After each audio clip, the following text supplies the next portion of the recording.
I'm 18 years old, fresh out of high school, and I just got kicked out of my own house. I really need some advice. Life has been a roller coaster, and right now, I feel like I'm plummeting without a safety net. My story starts before I was even born. My parents struggled with infertility for 4 long years. They were almost ready to give up hope when, like a miracle, I was conceived.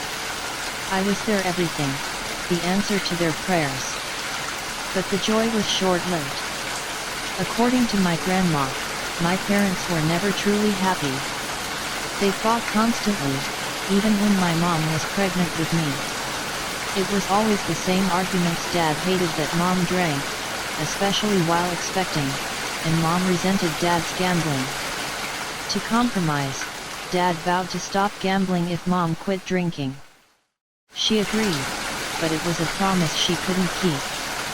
Dad found hidden bottles, proof that she was putting her cravings above my safety and her own well-being.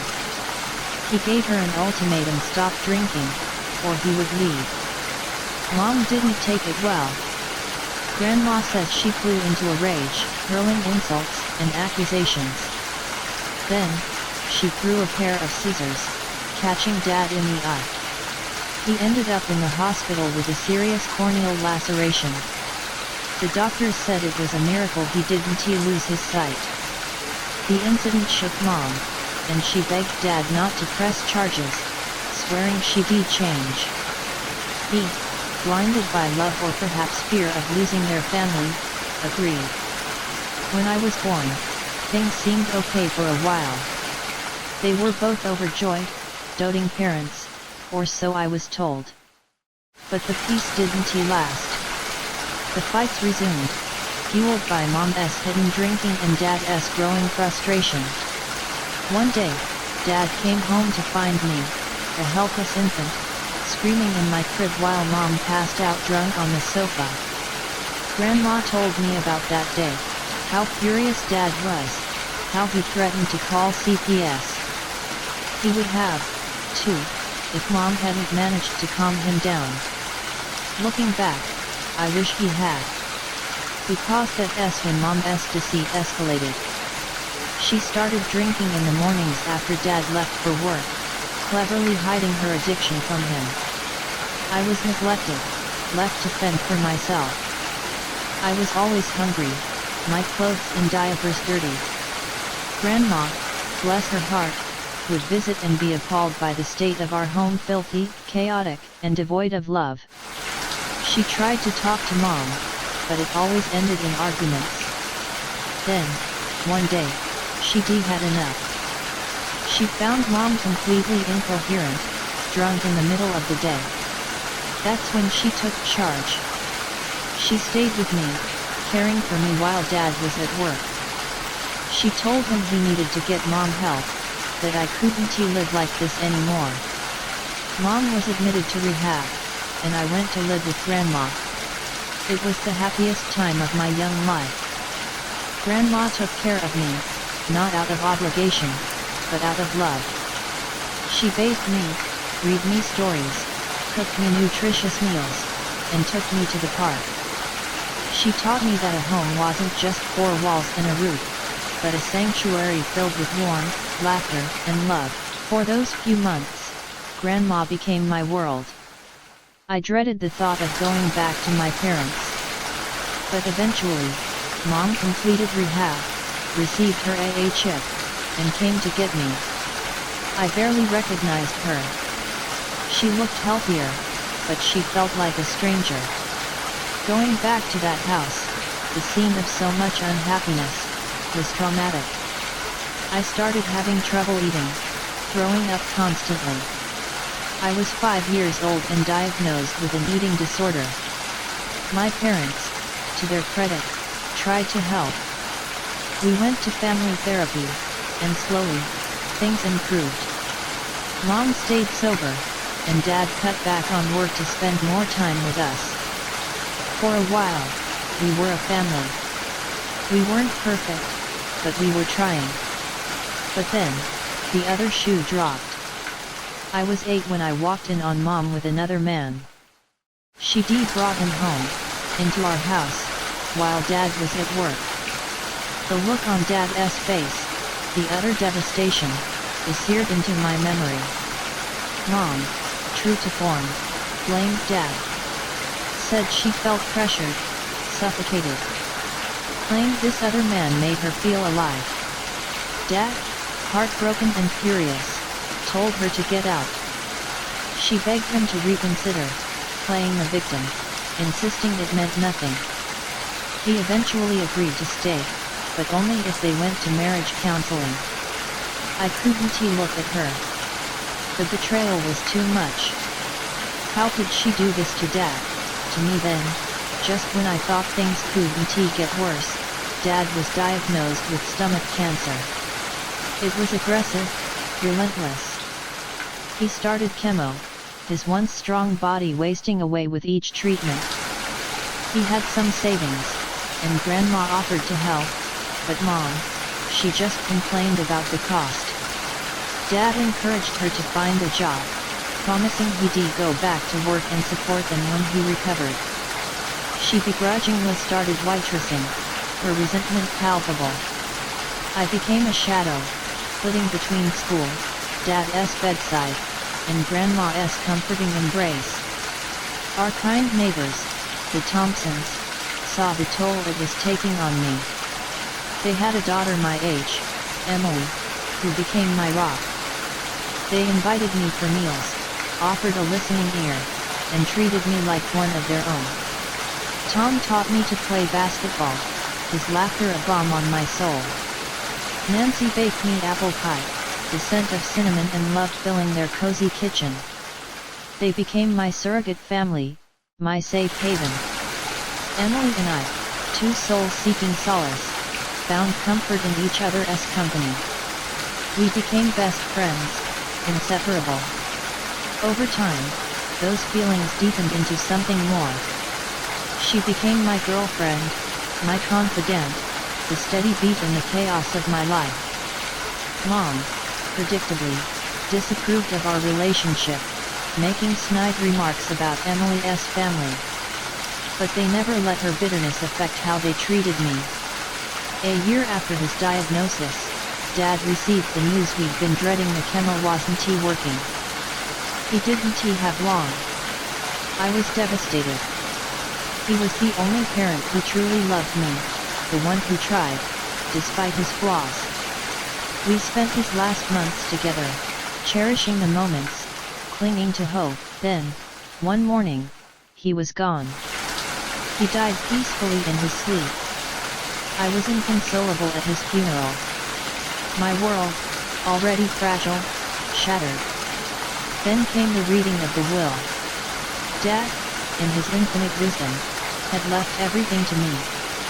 The house, his savings, it was all mine. Mom was furious. She demanded to know why, argued that as his wife, she was entitled to it all. But Dad had changed his will long before his diagnosis. He knew, somehow, that she'd never put my needs first. Mom wanted to sell the house.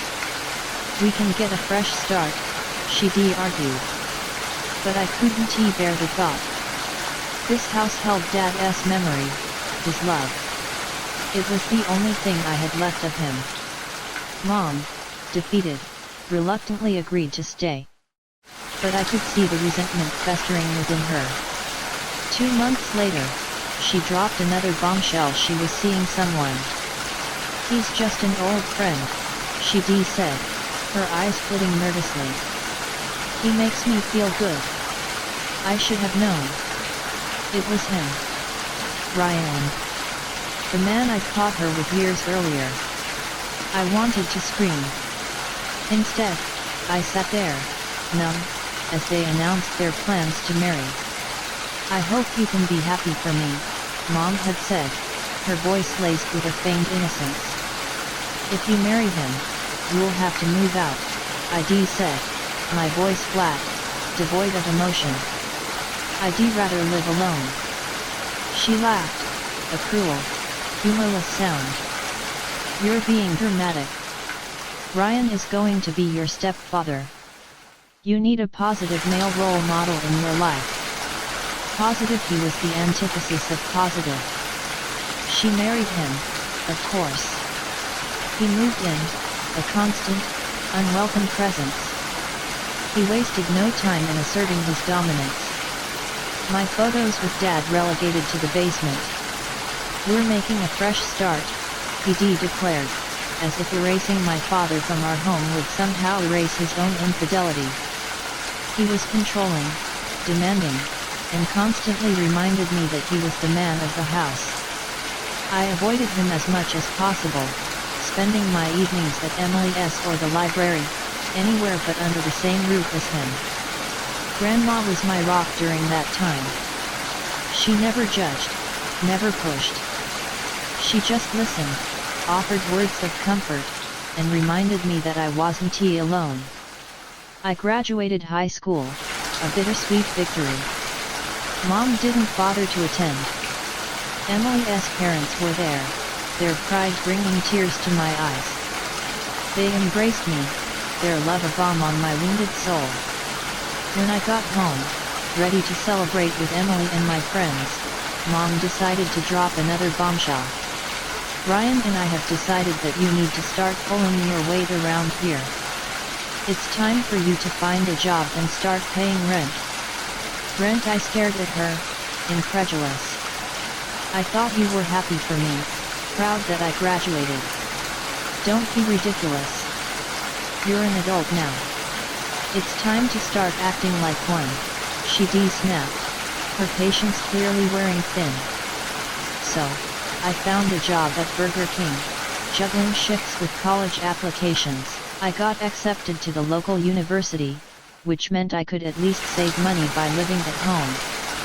But I needed a car. When I asked Mom for help, she and Ryan scoffed. We're barely making ends meet. For once, you need to stop being so selfish. Ryan had roared. Mom just sat there, silent, complicit in her silence. A few weeks later, I came home to find construction workers swarming our house. They were remodeling new kitchen, updated bathroom, the works.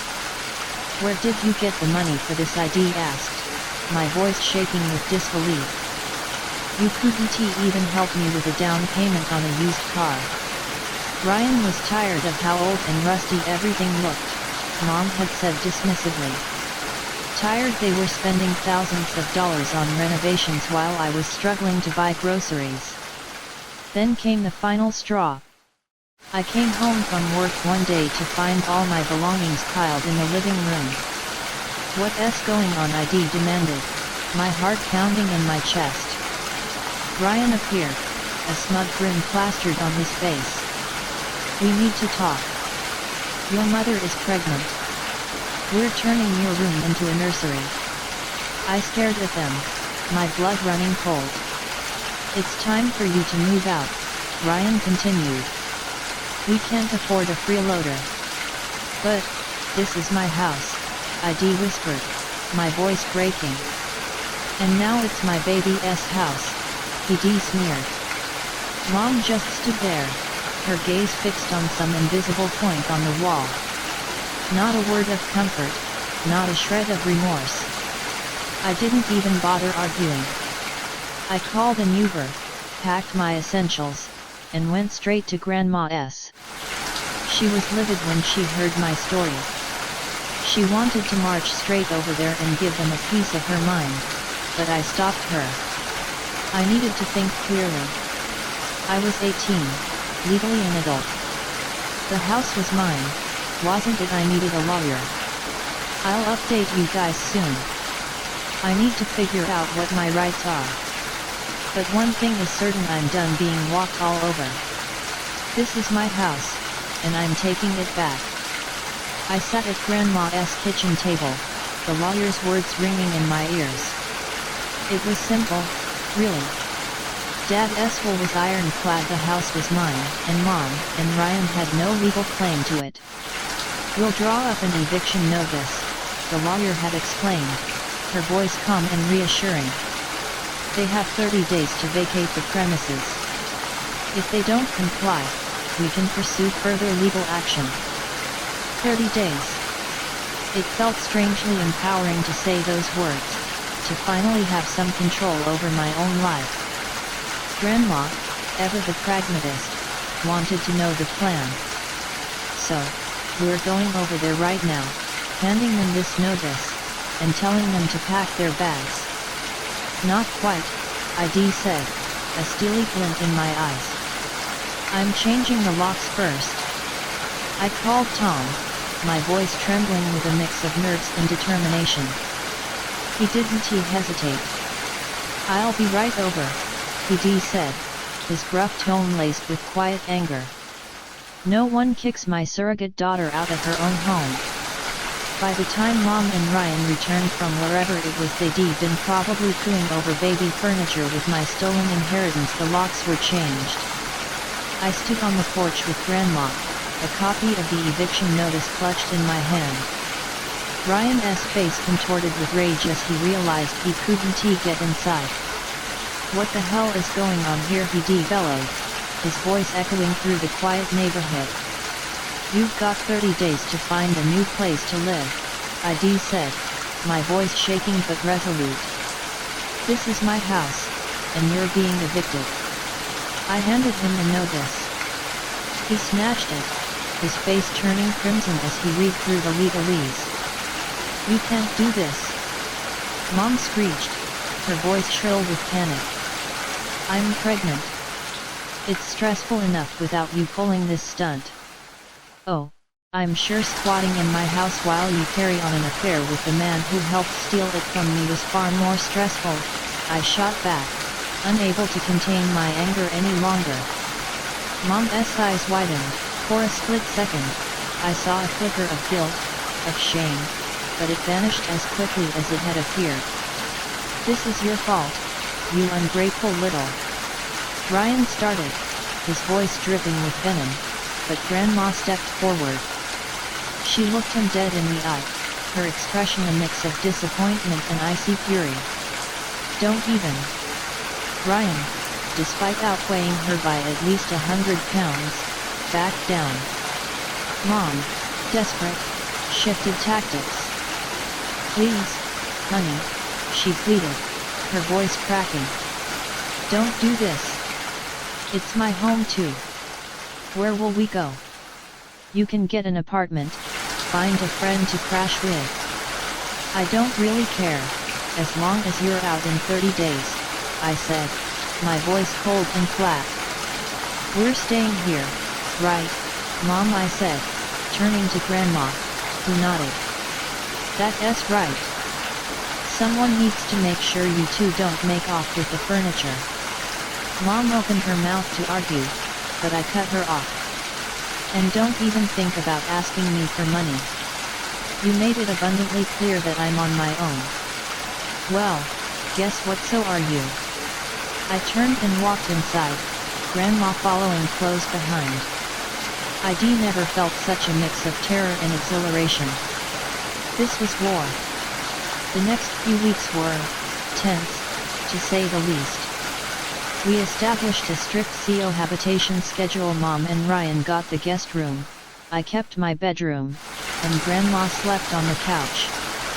We ate meals at separate times, avoiding any unnecessary interaction.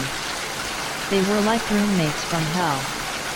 Mom oscillated between weepy pleas and angry outbursts, constantly reminding me of her condition as if being pregnant excused her deplorable behavior. Ryan, for his part, mostly kept his distance. But I could feel his resentment simmering beneath the surface, a dangerous undercurrent that threatened to erupt at any moment. I found solace in my routine work, college classes, and spending as much time as possible away from that toxic environment. Emily was my lifeline, offering unwavering support, a shoulder to cry on, and a much-needed dose of normalcy. Her parents were amazing, checking in regularly, offering to intervene if things escalated. You know you can always come stay with us, Nancy Hogg said, her voice filled with genuine concern. I knew they meant it, and it meant the world to me. Then, Just when I thought things couldn't get any more bizarre, Mom decided to play the family card. I came home one evening to find them preparing dinner spaghetti and meatballs, my dad's specialty. I thought we agreed to separate meals, I said, my voice wary. I just thought, maybe we could try to be a family again, Mom said, her voice uncharacteristically soft. Ryan, stirring a pot of tomato sauce, grunted his assent. I stared at them, my gut screaming at me to run.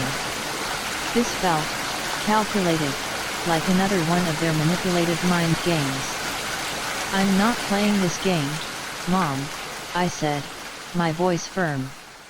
You had your chance to be a family. You threw it away. Multiple times. Honey, please, Mom pleaded, tears welling up in her eyes. Don't you want a relationship with your little brother or sister? Don't you want us to be a family? You want to talk about family? I laughed, a harsh, humorless sound.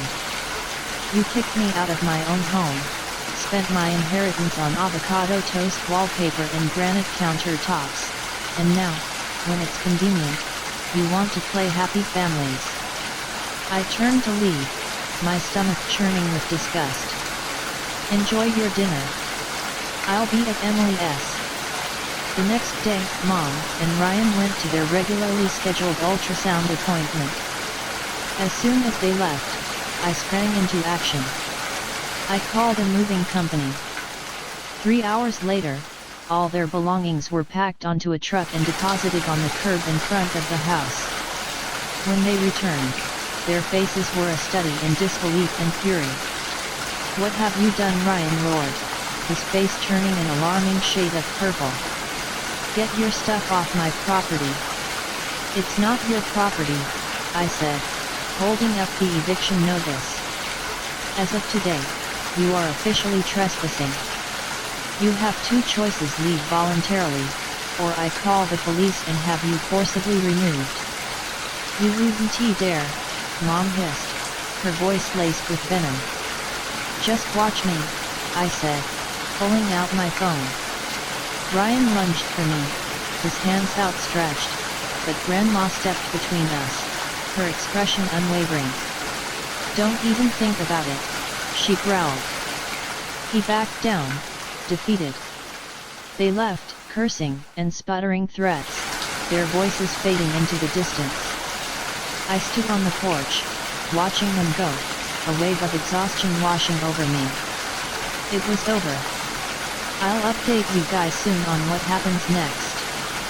But for now, I'm going to savor this victory. This house, my house, is finally mine again.